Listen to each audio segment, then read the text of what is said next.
मंगल ग्रह, जहां पर नासा के कई रोवर मौजूद हैं, उन्हीं में से एक रोवर है क्यूरियोसिटी। और क्यूरियोसिटी मंगल ग्रह के ऐसे हिस्से में पहुंच चुका है जिसके बारे में वैज्ञानिकों ने केवल कल्पना की थी। और क्यूरियोसिटी को वहां पर कई ऐसी चीजें मिली है जिसके बारे में वैज्ञानिक केवल अंदाजा ही लगा रहे थे। तो क्या है वो तमाम चीज और वो जगह कौन सी है, ये तमाम जानकारी मैं आपको इस वीडियो में देने जा रहा हूं। तो इस वीडियो को आखिर तक जरूर देखिएगा। नमस्कार, मैं हूं डॉक्टर सुरजीत सिंह और आप देख रहे हैं महना मिस्ट्री। तो दोस्तों, मंगल ग्रह पर कोई ऐसी जगह होगी जहां पर पानी सूखने के बाद केवल खनिज बच गया हो।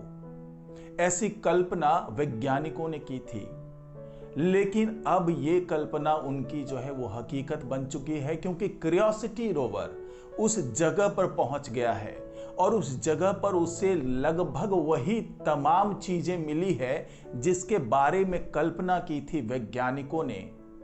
तो इस वीडियो में वही तमाम जानकारी देने जा रहा हूं। अगर आपको ये वीडियो अच्छा लगे तो लाइक कीजिए, शेयर कीजिए, कमेंट कीजिए और इस महना मिस्ट्री चैनल को सब्सक्राइब कीजिए और बेल आइकन का बटन जरूर दबा दीजिए।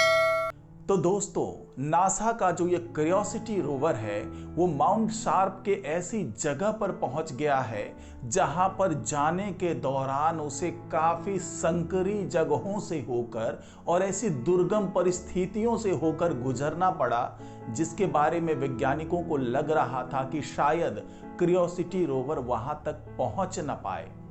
लेकिन क्यूरियोसिटी वहां पहुंच भी चुका है और वहां की खुदाई भी कर चुका है, यानी कि वहां पर जो मौजूद चट्टान है उसमें होल करके उसके अंदर की तमाम चीजों को खंगाल चुका है। और इस खोज के दौरान जो चीजें मिली है उससे वैज्ञानिक बेहद उत्साहित हैं। दरअसल क्यूरियोसिटी जिस जगह पर पहुंचा है वो सल्फेट बियरिंग यूनिट है और वैज्ञानिक मंगल ग्रह पर इसी जगह के होने की कल्पना करते थे और उन्हें लगता था कि करोड़ों साल पहले जब मंगल ग्रह पर मौजूद पानी सूख रहा होगा तो उस वक्त वो अपने पीछे तमाम तरह के खनिज और मिनरल्स छोड़ गया होगा उस जगह पर। तो क्यूरियोसिटी रोवर जब इस जगह पर पहुंचा तो वाकई उन्हें वो तमाम खनिज मिल गए जो वैज्ञानिक सोच रहे थे कि ऐसा होगा। आपको बता दें कि क्यूरियोसिटी रोवर 2012 में मंगल ग्रह पर पहुंचा था, लेकिन इससे कई साल पहले ही नासा के मार्स रिकॉन्सनेंस ऑर्बिटर ने इन मिनरल्स के बारे में पता लगा लिया था। लेकिन ये पहला मौका है जब नासा का कोई रोवर उस जगह पर पहुंचा है और उस मिनरल्स के सैंपल को कलेक्ट किया है और इसकी पुष्टि कर दी है कि जो चीजें बताई गई थी पहले वो हकीकत है, यानी वो सच्चाई बन चुकी है आज की तारीख में। क्यूरियोसिटी रोवर ने माउंट शार्प के जिस पत्थर को सेलेक्ट किया था खुदाई के लिए, यानी मिनरल कलेक्ट करने के लिए, नासा ने उसे नाम दिया है कनाइमा का। और क्यूरियोसिटी के लिए ये 36वां मौका था जब उसने किसी रॉक में सुराख किया था, होल किया था और वहां से सैंपल कलेक्ट किया था।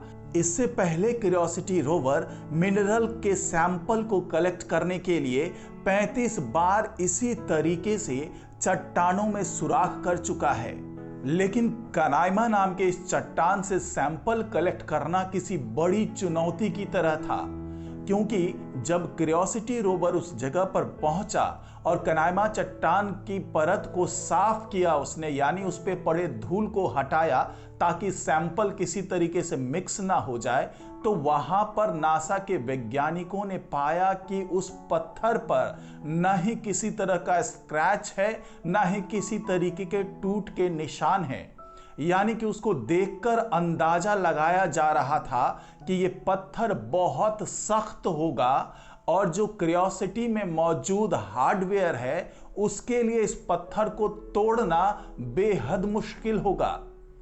वैज्ञानिकों को यह भी डर था कि कहीं इस पत्थर को तोड़ने के दौरान जो क्यूरियोसिटी के ड्रिलिंग इक्विपमेंट है, जो उनका हार्डवेयर है, जो आर्म है क्यूरियोसिटी का, उसे किसी तरीके का नुकसान न पहुंचे। लेकिन तमाम सावधानी बरतने के बाद क्यूरियोसिटी ने जब इस पत्थर में सुराख किया तो उसे इस सुराख को करने में ज़्यादा परेशानी नहीं हुई और इस सुराख को करने के बाद क्यूरियोसिटी ने वहाँ से सैंपल कलेक्ट कर लिया। लेकिन जब सैंपल को कलेक्ट किया तो उसमें वो तमाम मिनरल्स मिले जिसका अंदाजा वैज्ञानिक पहले से लगा रहे थे, क्योंकि क्यूरियोसिटी जब माउंट शार्प पे पहुंचा तो उसने देखा कि उसके आसपास कई तरह की चट्टानें मौजूद हैं, साथ ही वहां पर पानी की मौजूदगी के तमाम निशान मौजूद हैं और वहां पर मौजूद है पॉपकॉर्न टेक्सचर नोड्यूल्स। साथ ही जो क्यूरियोसिटी ने पाया वहां पर वो था सॉल्टी मिनरल्स। क्यूरियोसिटी रोवर ने जब चट्टान की खुदाई की तो उसे और भी कई तरीके के मिनरल्स मिले, जिसमें मैग्नीशियम सल्फेट जिसको आप इप्सम के नाम से जानते हैं, कैल्शियम सल्फेट जिसको आप जिप्सम कहते हैं और सोडियम क्लोराइड यानी कि वही चीज जिसको हम नमक कहते हैं और जिसका इस्तेमाल हम अपने खाने पीने की चीजों में करते हैं। तो वो नमक भी इस जगह पर क्यूरियोसिटी रोवर को मिला।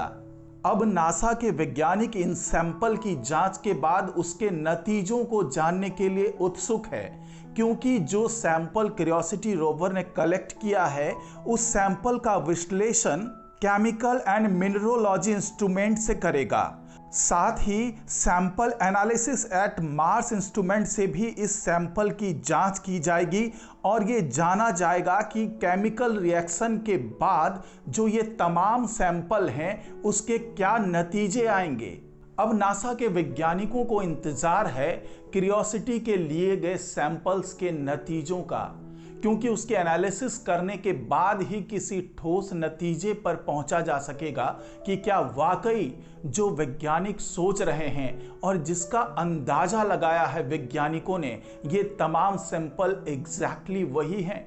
क्योंकि आने वाले दिनों में वैज्ञानिक इन्हीं सैंपल के नतीजों के आधार पर अपने मिशन को तय करेंगे। साथ ही ये निर्देश भी देंगे क्यूरियोसिटी रोवर को कि उसे आगे क्या करना है, क्योंकि ये बात लगभग तय हो चुकी है कि मंगल पर कभी पानी मौजूद था और उसके निशान वहां मौजूद हैं। साथ ही वो पानी अपने पीछे जो तमाम मिनरल्स छोड़ के गए हैं वो कई तरीके से धरती पर मौजूद मिनरल्स की तरह ही हैं। यानी कि जिस तरीके से क्यूरियोसिटी ने जो सैंपल कलेक्ट किया है उसमें नमक भी मिला है, उसे इप्सम भी मिला है, उसे जिप्सम भी मिला है। तो ये तमाम नतीजे नासा के वैज्ञानिकों के आगे के मिशन के लिए मददगार साबित होने वाले हैं। तो इस रिपोर्ट में फिलहाल इतना ही।